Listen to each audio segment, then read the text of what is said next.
por todo o conhecimento que eu tô vendo você aí exalando, né? E eu vou falar uma coisa, eu acredito que faça muito sentido para você. O Marston, o criador do método DISC, da pirâmide dos comportamentos, da dominância, da dominância, do conformidade, os 4 perfis de comportamento, ele diz o seguinte: contratem comportamento e aprimorem habilidades.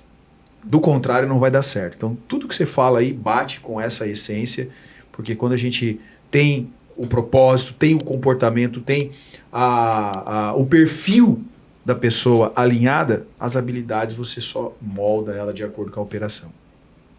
Mas teve uma coisa que você falou que me chamou a atenção, que você falou assim: agora eu estou me desvinculando, né? No meu negócio, na minha operação aqui, eu demorei anos para entender isso. Foram muitos treinamentos também, porque, como eu disse há pouco, é tudo muito vinculado ao Franklin Assis, E muitas vezes eu ouvia: eu contratei o Franklin, não foi o escritório do Franklin. Né? E eu acredito que isso deva acontecer muito lá. Mas não é a doutora Priscila que vai me atender, né? Vai ser uma assistente, vai ser alguém treinada. E a minha missão enquanto o Franklin, aqui do Franklin Assis, Advogados Associados, é demonstrar que quanto mais preso eu estou na operação que eu desenvolvi, menos vida transformada, menos impacto a gente eu cria vou causar teto, na né? vida das pessoas. Porque daí estaria tudo limitado a mim. E qual foi a minha missão a partir disso? Acreditar num time. Eu não diria desvincular, mas delegar e treinar, preparar as pessoas que entenderam qual é a minha missão e propagar essa minha missão para elas, de modo que elas possam dar continuidade naquilo que eu me dispus a fazer, entendeu? E aí eu te pergunto, quando você diz de se desvincular, seria essa o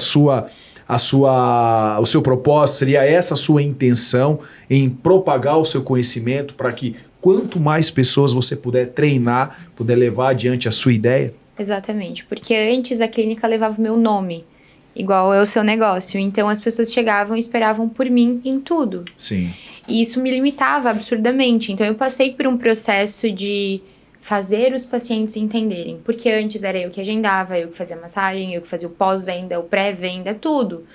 E a partir de um momento onde eu decidi crescer enquanto equipe, enquanto clínica, enquanto empresa, eu precisei delegar. Foi um processo difícil para mim, inclusive, porque a gente tem aquela falsa impressão de achar que nós somos bons em tudo, que só a gente vai dar conta. Então foi um processo bastante desafiador para mim como pessoa. Mas foi necessário por isso. E nesse ano passado? Não, esse ano, né? A gente mudou o nome, não é mais Priscila Hermes, é La Primore agora, justamente para tirar um pouco desse peso no meu nome. Que legal. E para as pessoas olharem para La Primore enquanto time, não enquanto Priscila. Porque a La Primore vai continuar existindo se eu não estiver lá. As meninas, elas sabem tudo que elas têm que fazer. A clínica roda perfeitamente bem se eu ficar 1 ano fora. Elas sabem fazer tudo, porque eu acho que é aí que está o detalhe. Nós não tivemos em nenhum momento medo de passar o que a gente sabe. A gente passa... De dividir o conhecimento. Absolutamente tudo, exato. Eu vejo que a maior dificuldade das empresas é essa. Delegar. Eu não vou passar tudo porque daí a pessoa fica dependente de mim. Sim. Então eu só que tenho poder sobre tudo. Só que isso te limita absurdamente. Então a gente pretende crescer cada vez mais enquanto empresa, e eu delegar, eu ter uma equipe que é engajada, que sabe fazer tudo, que tem o domínio de tudo, possibilita isso, né? Você pode crescer muito mais, né? Porque senão é o que eu sempre falo, a gente cria um teto, você não consegue passar dali. Limita, né? Limita aquilo. Então, e é bem o que você falou, o desafio, e eu passo por isso diariamente, né? E o desafio é demonstrar para o seu cliente final, né, que você, sozinho, você não é ninguém. Eu vou te falar, é que são ramos completamente diferentes, né? Mas uma estratégia que eu adotei foi mostrar as meninas cada vez mais. Porque só aparecia o meu rosto nas redes sociais. Então parecia que só tinha eu lá. Hoje em dia eu quase não apareço. É raro eu estar aparecendo nos stories. É pra responder uma caixinha, alguma coisa assim de perguntas, né? Mas é elas quem postam bom dia, elas falam sobre o procedimento, é elas fazendo o procedimento. Porque quando o paciente chega na minha clínica, ele já sabe quem é a Dani, quem é a Angélica, né? quem é a Elas vão Fernanda. ganhando a autoridade delas aos Exato. pouquinhos. Esse foi o tema de um café que eu tive com a minha gerente no sábado, 11 horas da manhã. Por quê? Para que isso aconteça também, né, Pri, Vini, é preciso que o colaborador queira aparecer, queira se expor. Porque Esteja existem disposto também, a, né? e aí entra a questão do comportamento, existe aquele perfil do comportamento que ele não quer estar à frente. É o perfil mais analista, mais planejador, aquele perfil mais introspectivo. Reservado. Que não tem né? problema nenhum também. Que não tem problema, Tem sua função precisa também. daquela função, é uma função necessária, né? Então, existe, e eu tenho visto muito isso na minha operação hoje, está muito ainda a minha cara, o meu rosto. Eu ainda estou nessa fase de transição de jogar o meu time para frente e eu ficar na retaguarda para que eles conquistem o espaço deles, a autoridade deles, sobretudo que os nossos clientes, né, atribuam a eles a confiança que hoje tem em mim.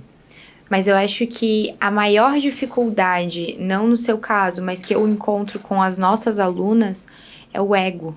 Como é que eu vou dar o meu Instagram, que eu conquistei, que eu fiz rodar, para uma outra pessoa aparecer, sendo que é meu, é minha cara, é minha identidade. Como é que eu vou deixar fulano, ciclano, beltrano aparecer? O medo de talvez a pessoa se sobrepor a ela, né? E o que vocês fizeram para romper com o ego? Porque houve um momento que ele existiu. Eu acho que, da minha parte, eu não vejo como um ego. Eu tinha medo só das pessoas não aceitarem. Eu acho que a frase marcante que tem na nossa trajetória que a gente usa de exemplo é em determinado momento que a gente começou e a gente foi fazer a contratação da primeira colaboradora. Que era o primeiro espaço que a gente abriu, trabalhava a Priscila sozinha. E de repente eu falei, amor, acho que a gente precisa contratar alguém para te auxiliar. E aí ela veio com aquela frase. Tá, mas e se ela não fizer igual a mim? Né? Que eu acho que todo mundo já falou em algum momento essa frase. E eu respondi pra ela. E se ela te fizer melhor do que você? Porque se você quer alguém que faça exatamente igual você, é impossível que ele seja melhor. E você pensar que você é o melhor do mundo naquilo que você faz é uma prepotência muito grande. Verdade. Então você dar a liberdade para que alguém possa exercer aquilo de igual ou melhor é a liberdade que você precisa ter. Porque a Priscila hoje, ela atrai muitos clientes. Mas nem todos os clientes criam 100% de conexão com a Priscila. Porque hoje existem outras meninas atendendo que possuem perfis e comportamentos diferentes que às vezes criam mais conexão com a outra Aptos a se paciente. conectarem com os perfis daqueles Exatamente. clientes. Concordo, Então, por perfeitamente. exemplo, uma pessoa que é mais introspectiva, de uma pessoa que é mais falante, ela vai preferir ser atendida por estereótipos diferentes às vezes. Então, o que a gente passou de desafio é esse pensamento. Eu acho que a primeira fase foi essa. Aí se ela não fizer igual a mim, né? E aí a gente quebra no sentido de vou ensiná-la a ser melhor do que eu. Porque que nem você falou, a gente não quer que o outro seja melhor do que nós. Isso existe muito no meio corporativo também. Um gerente ensina um coordenador o tanto suficiente para ficar um degrau abaixo dele. E assim por diante. Porém, as pessoas não entendem às vezes que vamos supor, né, um coordenador só pode ser promovido a gerente se ele desenvolver um coordenador tão bom quanto ele. Senão ele vai ficar preso naquela situação. Sim, ele não vai sair dali enquanto ele não desocupar aquela vaga para outro. Se a gente pensar, por exemplo, eu como gerente ali, como gestor do negócio, e eu tenho um coordenador muito bom, mas muito bom, que ninguém é tão bom quanto ele, eu nunca posso promover ele a gerente. Porque ele não vai ter um substituto à altura. E isso as pessoas não pensam. Elas retêm um conhecimento achando que estão ficando seguras em uma zona de segurança e é ao contrário. Você precisa desenvolver. Eu lembro que quando eu trabalhava no estaleiro, nós tivemos participação de uma consultoria da Porsche Consulting e tudo mais, e o pessoal estava lá desenvolvendo algumas teses e eu lembro de uma reunião que falaram assim, o rapaz chegou na sala e falou assim, quem que são os insubstituíveis aqui no estaleiro? Já falaram, não, aqueles são Os top. Faltou, Aqueles ferrou. caras ali são insubstituíveis. Ele olhou e falou assim, então, demita-os. Por quê? Porque esse é o maior risco que tem no seu negócio. Pessoas insubstituíveis é o maior risco que existe no negócio. Então, quando a gente foi planejar a expansão das clínicas, a gente foi mapear os riscos. Qual que era o maior risco do negócio? A Priscila. Ela era o maior outdoor e, ao mesmo tempo, o maior risco. Vamos botar uma coisa bem simples. Na época agora que nós passamos, se a Priscila pega Covid, fecha a porta da clínica. É só ela que faz a avaliação? Então, ela era o maior risco da operação. E para a gente tirar esse risco, nós precisávamos que todas as atividades possuíssem redundâncias. Então, toda atividade precisa ser coberta por alguma redundância. Alguém precisa suprir todas as atividades da clínica. Nem eu, nem ela podemos ser insubstituíveis. Por mais que somos donos, não somos insubstituíveis. E hoje nós possuímos redundância em todas as atividades. E a maior dificuldade foi a questão da substituição do nome. Nós planejamos, né, essa substituição. Durante fizemos um ano. Um ano de transição, digamos assim, para que a gente conseguisse. Eu acho que assim foi mínimo o impacto que a gente teve. E hoje não temos nenhuma dependência da figura Priscila. E dependência... Genial, perfeito, genial a estratégia de vocês. Dependência não quer dizer que ela é menos importante. Não, quer dizer, com certeza. Né, dá não pra, depende dá mais pra dela. entender 100%. Isso é muito bom, porque eu me sentia muito sobrecarregada, de uma forma inconsciente. Mas eu tinha muito medo de ficar doente, eu tinha muito medo de alguma coisa acontecer e eu não poder atender. Eu ia dar curso, eu tinha medo de o voo atrasar e eu não chegar. Então hoje eu fico mais tranquila, porque eu sei que a clínica vai rodar. Estando ali ou não, e enfim, existem N coisas que envolvem tudo isso, né? E quando a gente foi planejar essa transição, foi realmente trazendo uma humanização para as pessoas entenderem, tanto que no vídeo de transição eu fiz questão de colocar a frase: apenas o nome vai mudar. Todo o resto vai continuar igual. E o nome só vai mudar para que os novos pacientes que surjam não queiram eu. Porque eu não preciso, não é uma coisa nem de precisar ou querer, é que eu realmente acho que é essencial que as pessoas entendam que a La Primore, ela não é a Priscila e o Vinícius. Ela é o time. A gente só está onde a gente está porque a gente é um time. E levando o meu nome parece que é só eu. Sim.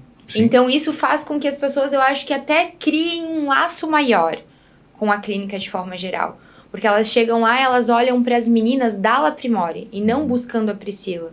Eu acho que isso faz toda a diferença para o nosso negócio.